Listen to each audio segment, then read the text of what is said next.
పరిస్థితికి వచ్చారు.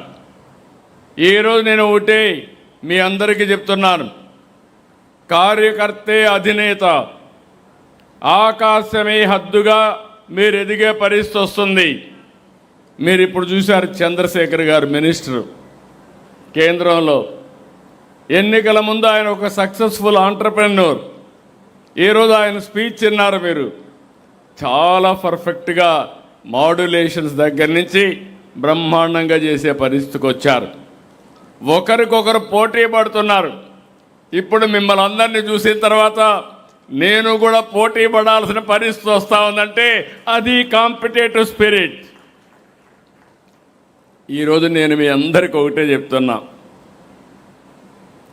తెలుగుదేశం పార్టీ కార్యకర్తల పార్టీ.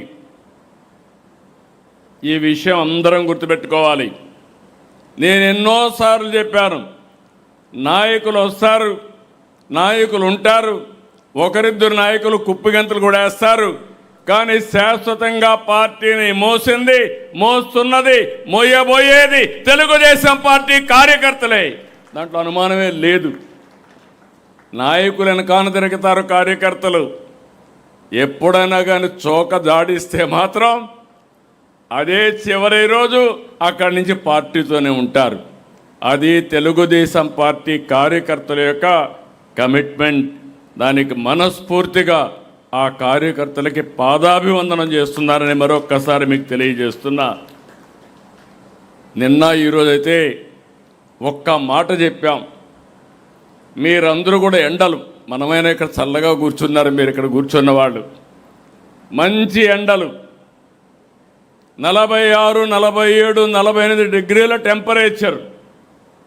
అలాంటిది 1875 ప్లేసుల్లో ఒక్కరు కూడా కదలకుండా అచంచలమైన విశ్వాసంతో కూర్చున్నారంటే ఈరోజు రాష్ట్రమంతా కూడా మహానాడు ఒక పండుగగా చేశారు, పసుపు మయం చేశారు. వాళ్ళందరినీ మనం గుర్తుపెట్టుకోవాల్సిన అవసరం ఉంది. అందుకే తెలుగుదేశం పార్టీ కార్యకర్తల కోసం అనేక కార్యక్రమాలు తీసుకున్నాం. 150 కోట్ల రూపాయలు ఇటీవల కాలంలో ఇన్సూరెన్స్ ఇవన్నీ మనం ఖర్చు పెట్టే పరిస్థితికి వచ్చాం. ఈరోజు నేను ఒకటే ఆలోచిస్తున్నాను, కాస్త కోస్తో నా కుటుంబం పైన మీకు అందరికీ అవగాహన ఉంది.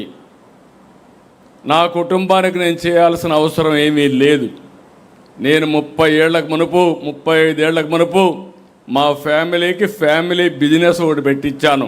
నేను వాళ్ళకు 1 గంట టైం ఇస్తే అదే చాలు, కానీ నా దగ్గర నుంచి ఏమీ ఆశించడం లేదని మరొక్కసారి మీ అందరికీ తెలియజేస్తున్నా. నా బాధ్యత ప్రజలు. సుదీర్ఘ రాజకీయ జీవితం, ఒక నమ్మకాన్ని పెట్టుకున్నారు. ఆ నమ్మకాన్ని శాశ్వతంగా నిలబెట్టుకోవడమే కాకుండా నాకు ఎంత శక్తి ఉంటే అంత శక్తి ప్రజల కోసం వెచ్చిస్తా. అందుకే ప్రజల కోసం ఈరోజు 2047 విజన్ తయారు చేశాం. స్వర్ణాంధ్రప్రదేశ్ దిశగా ముందుకు పోతున్నాం. నేను ఆ విషయం కూడా చెప్తాను. అదే సమయంలో ఈ విజయాలకు కారణమైనటువంటి నా కుటుంబ సభ్యులు, తెలుగుదేశం పార్టీ కుటుంబ సభ్యులకు నేను శాశ్వతంగా రుణపడి ఉన్నాను. మీ రుణం తీర్చుకునే బాధ్యత నా పైన ఉంది. అందుకే ఈరోజు మీరు చూస్తే నేను తీసుకున్న నిర్ణయాలు కూడా ఎడ్యుకేషన్, ఎంప్లాయ్మెంట్. ఎవరైనా మన పిల్లలకి ఇబ్బంది ఉంటే వాళ్ళని చదివించడం, కానీ స్కిల్ డెవలప్మెంట్ చేసి ఉద్యోగం ఇప్పించడం.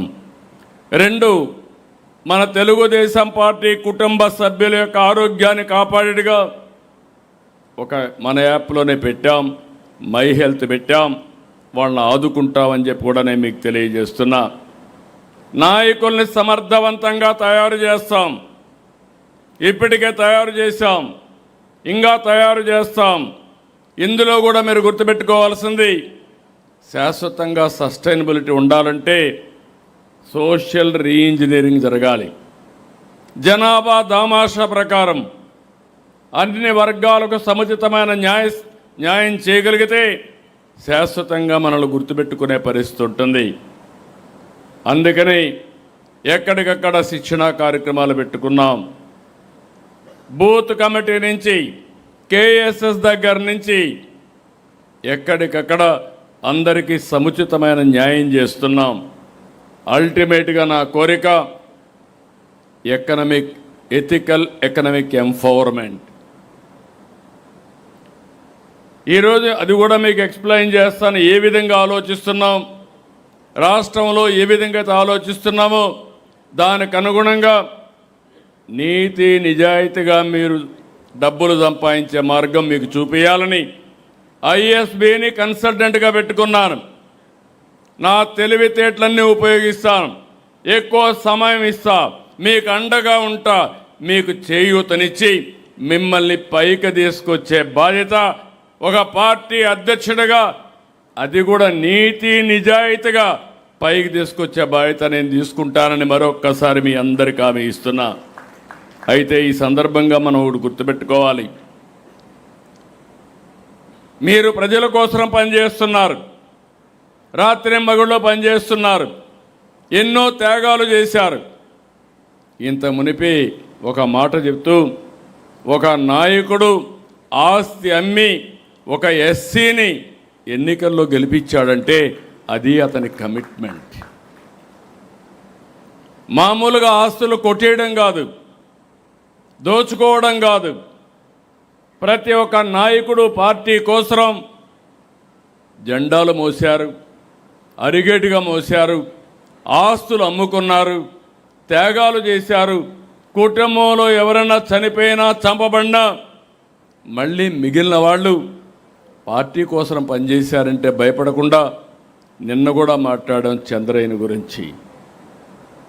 గొంత మీద కత్తి పెట్టి వాళ్ళ పేరు చెప్పమంటే చెప్పనని జై తెలుగుదేశమని, జై చంద్రబాబు అని చెప్పి ప్రాణం వదిలిపెట్టాడంటే నాకెంత బాధ్యత ఉందో మీరు గుర్తుపెట్టుకోవాల్సిన అవసరం ఉంది. ఇలాంటిది ఒక సంఘటన కాదు, అనేక సంఘటనలు జరిగాయి. అలాంటి వారి కోసం మనం పనిచేయాల్సిన అవసరం ఉంది. ఇక్కడ మీరు చూసినప్పుడు, మీరు పనిచేసినప్పుడు రాష్ట్రానికి ఒక పక్క మనందరం ప్రజాసేవ కోసం ఉన్నాం. రాష్ట్రానికి 2 దెబ్బలు మనకు తగిలే పరిస్థితికి వచ్చింది. ఆ రోజు హైదరాబాద్ అభివృద్ధి చేశాం, విభజన జరిగింది, హైదరాబాద్ తెలంగాణకి వెళ్ళింది. నేను ఎప్పుడు కూడా దాని గురించి బాధపడలేదు. కానీ ఆ రోజు కూడా నేను కోరింది సమన్యాయం చేయమని, 2 ప్రాంతాలని సమంగా చూడమని చెప్పాం. ఏం జరిగిందో మనందరికీ అర్థమవుతుంది.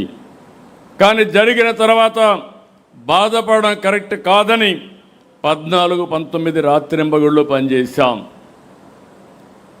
అభివృద్ధికి ముందుకు పోయాం.